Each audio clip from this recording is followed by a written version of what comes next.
இது தக்லைஃப் என்ன சொல்லுங்க. கமலஹாசன் அவர்கள் பேசியது தமிழ்ல இருந்துதான் கன்னடம் வந்ததுன்ற அந்த கருத்து வந்து கன்னடத்துல இப்போ பெரிய சர்ச்சையா பாக்குறாங்க. அவருடைய படம் கூட வெளியாக முடியாத நிலை ஏற்பட்டிருக்கிறது.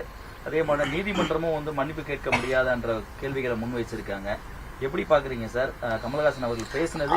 திரு கமலஹாசன் அவர்கள் எந்த உள்நோக்கத்தையும் கொண்டு அவர் பேசவில்லை, உள்நோக்கத்தோடு பேசவில்லை. ஒரு மொழியை உயர்த்த வேண்டும், ஒரு மொழியை தாழ்த்த வேண்டும் என்கிற எண்ணத்திலும் அவர் பேசவில்லை.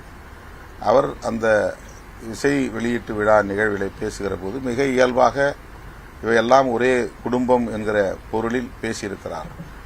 இதுவரையில் வெளிவந்திருக்கிற மொழி ஆய்வு நூல்கள் அனைத்தும் மொழியியல் வல்லுநர்கள் யாவரும் திராவிட மொழிகளின் தாய் தமிழ் என்பதை பல தரவுகளின் மூலம் உறுதிப்படுத்தியிருக்கிறார்கள்.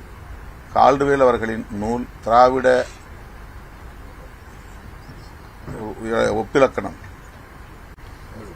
ஒப்பிலக்கணம் என்ற ஒரு நூலை அவர் வெளியிட்டிருக்கிறார்.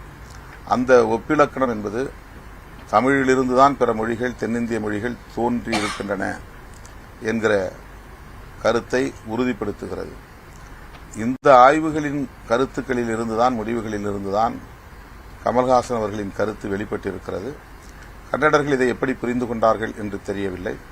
ஆனால் சில அமைப்புகள் திட்டமிட்டு அரசியலாக்குகிறார்கள்.